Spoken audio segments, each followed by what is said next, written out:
जो हम लोग 8वां क्लास का दूसरा चैप्टर पढ़ रहे थे और 2.1 हम लोग खत्म कर दिए थे। आज जो हम लोग पढ़ना है 2.2 पढ़ना है। तो 2.2 का 1 नंबर क्वेश्चन देखिए क्या कर रहा है, निम्न रैखिक समीकरणों को हल कीजिए। यानी 1 नंबर क्वेश्चन जो है आपको इस प्रकार से दिया हुआ है। देखिए क्वेश्चन क्या है, यहाँ समझिएगा ध्यान से। x/2 - 1/5 बराबर x/3 + 1/4। इस तरह से क्वेश्चन है ना जी। देखिए तो सभी लोग आप बोर्ड पे ध्यान दीजिएगा। इस तरह से क्वेश्चन अगर आपको एग्जाम में दे देगा, चाहे ऐसे आएगा क्वेश्चन बनाने के लिए, तो बहुत ही आसान क्वेश्चन है, लेकिन आप इसको भारी मत समझिएगा। आपका ध्यान कहाँ होना चाहिए? अगर आपका ध्यान बोर्ड पे है ना, तो ये क्वेश्चन आसानी से आपसे बन जाएगा। अब चलिए इसको हम बना करके देखते हैं। सबसे पहले बाबू बच्चों लोग बताओ, ये लोग ये क्या लिखा हुआ है?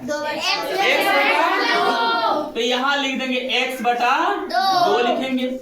अब हम लोग देखेंगे कि एक पर्दार कहाँ बढ़न, बराबर के बाद x/3 बढ़न नु।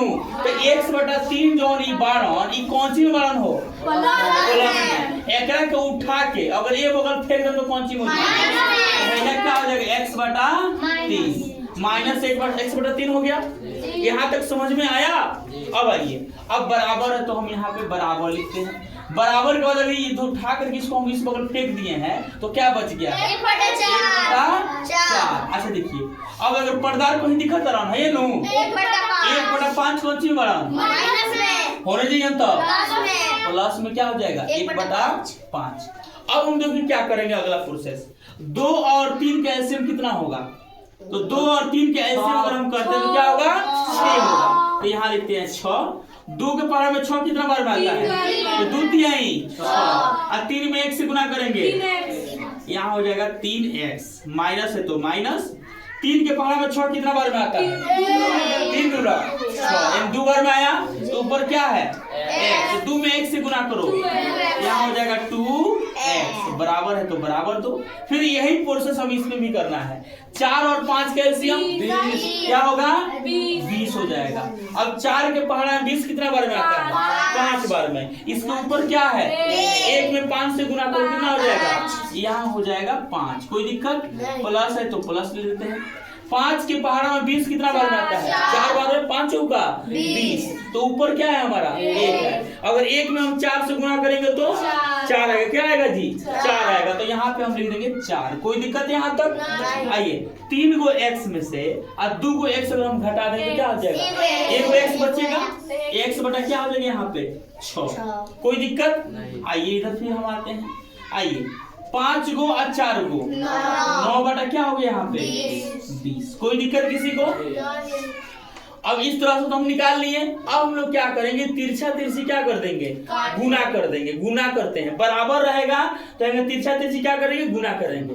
हाँ, अगर मान लीजिए एक बार ध्यान रखिएगा, अगर 4/8 गुने 9/6 रहता है तो सामने सामने गुना करते थे ना। लेकिन अगर यही यहाँ पे अगर हम मान लेते हैं कि यहाँ पे बराबर हो गया, तो इसका मतलब है तिरछा तिरछी हम लोग क्या करते हैं? गुना करते हैं। क्या करते हैं? गुना। तो x में 20 से गुना करो, कितना हो जाएगा? क्या हो जाएगा यहाँ पे? 20x। अच्छा, फिर याद दीजिएगा 6 में 9 से गुना करेंगे तो 6 गुने यहाँ 9 लिख दो। कोई दिक्कत किसी को? अब देखिएगा यहाँ 20x हुआ, 9 6 54 हो गया। कोई दिक्कत? अच्छा, ये 20 कौन सी में है? x के साथ गुना में होने जाएगा तो भागा में हो जाएगा। तो क्या इधर यहाँ पे बना दे आपको? आइए, तो x बराबर क्या हो जाएगा हमारा जी? 54 और नीचे क्या हो जाएगा? 20। अब हम क्या करते हैं, इसको छोटा रूप में कर लेते हैं और कटा देते हैं। इसको कटाइए तो किसे कटा सकते हैं जी हम लोग? 2 के पहाड़। अगर मान लीजिए कि हम इसको कटाते हैं तो 4 से कटा सकते हैं क्या? नहीं, 2 से कटा के देखते हैं। 10 दूना 20 से काटो, 2 दूना 4, 2 सत्ते 14। क्या कटने वाला है जी? अब तो x बराबर क्या हो गया हमारा? 27/10। और यही हमारा क्या हो गया? आंसर हो गया। तो क्या आपको अच्छा तरह से